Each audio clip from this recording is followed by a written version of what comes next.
In today's video, we're going to be talking about how to get your first business client, your first paying business client, and this way you can start to scale up your business, start making more sales, and actually start to branch away from just family and friends. So let's just jump into it.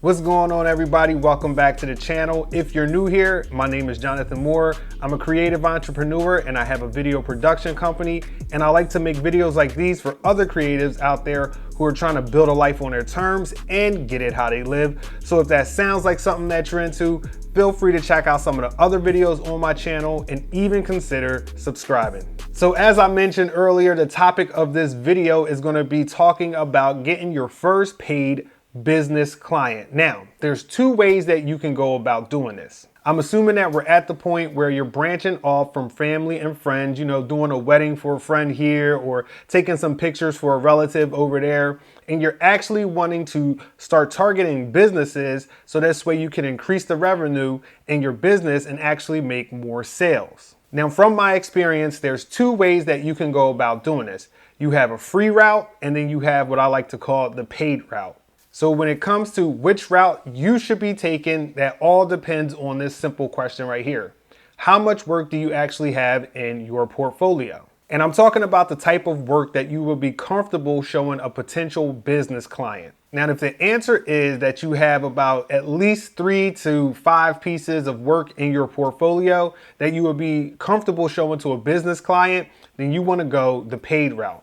But if you don't have any work in your portfolio that you will be comfortable showing this type of client, then you want to go the free route. So now let's jump into the paid route versus the free route. Let's start off with the paid route. Now keep in mind, before I get into this, understand that both of these paths are really similar.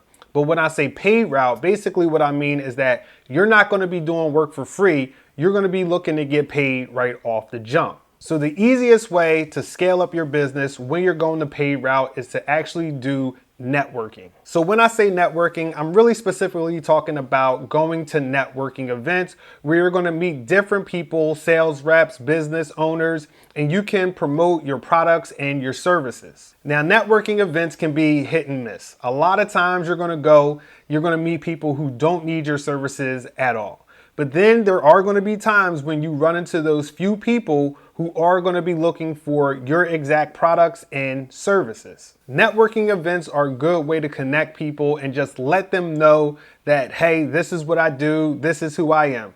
Think of your networking events as marketing. Like I said, most of the people aren't going to need your products or services, but that doesn't mean that you don't want to market to them, because either maybe later on down the road, they might need your products or services, and or they might know somebody else who might be looking for what you do. Think of it this way. If you're driving down the street and you see a huge billboard for Wendy's and they're, advertising their new, triple stacker hamburger, right? If you're a vegan, you're probably not going to go to Wendy's and get that triple stacker hamburger, right?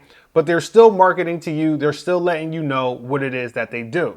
But then again, every once in a while, you're going to have somebody who's coming down. They're going to see that billboard and they're going to say, you know what? A triple stacker burger sounds just right for me. So keep in mind that when you're in these networking events, you're really using it as a way to just market, promote your products and services. And also you're using it as a way to start building relationships with potential clients and potential business associates in the future. Now, once you do actually find somebody who wants your products and services, you're going to have some work in the portfolio that you can show them, and you're going to charge them right off the jump. You're not doing anything for free. You're like, hey, this is what I do. This is how much I charge. And that's the route you're going to take when I say the paid route.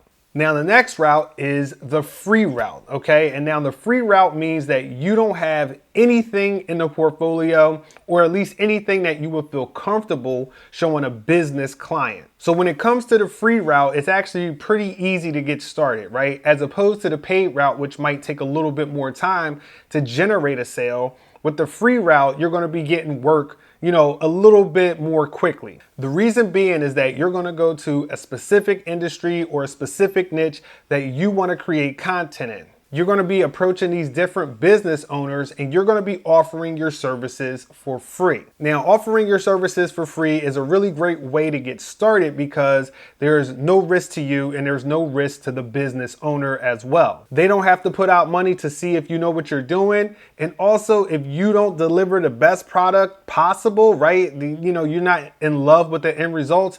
It's not too much sweat off of your back because after all, it was free. And you know what? You just wanted to charge them to try your hand and see what kind of product you would create. Now, when it comes to the free route, you want to do this about 1 to 3 times, right? You want to get at least, 2 to 3 pieces in your portfolio that you would feel comfortable showing a potential business client. So let's just say that you like restaurants or you like dentists, right? It doesn't really matter. You just pick the niche that you want to work in or industry that you're interested in. So you're going to approach this business owner. You're going to say, hey, my name is blah, blah, blah, blah, blah, and this is what I do. And I would like to create something for you. From there, now you're going to have a piece in your portfolio, and then you can go to another person and do the same thing, or another person and do the same thing after that. One of the other things that you can do is that you can ask that specific business owner, listen, if you like my work, would you mind giving me a referral to somebody else who's, in your same line of business? And then from there, you can go on and create more content.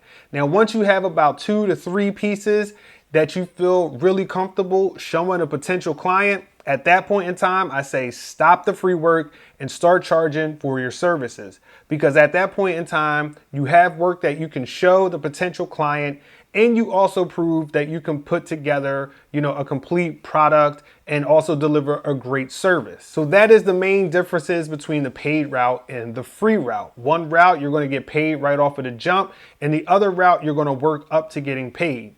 Now, the next step for both routes, regardless of whether you're going paid or whether you're going free, is you want to continue to bring in more work. So after you complete a project for a client, you can always ask for a testimonial, whether that's written or whether it's video. These testimonials are great because now you can put that onto your website. So when other people are coming and they're checking you out, they can see that you worked with, this person over here, and this person has really great things to say about your products and services. One of the other things that you can do to continue getting work is to ask for a referral. And you can even give, somebody a portion of a sale if they give you a referral. So let's just say, for example, you go to a networking event, you meet somebody, they're not looking for your products or services, but they know somebody who is, right? This person over here maybe wants some photography work or they want some video work, and they know that you do that. Well, if they provide you with that connection and you end up making a sale,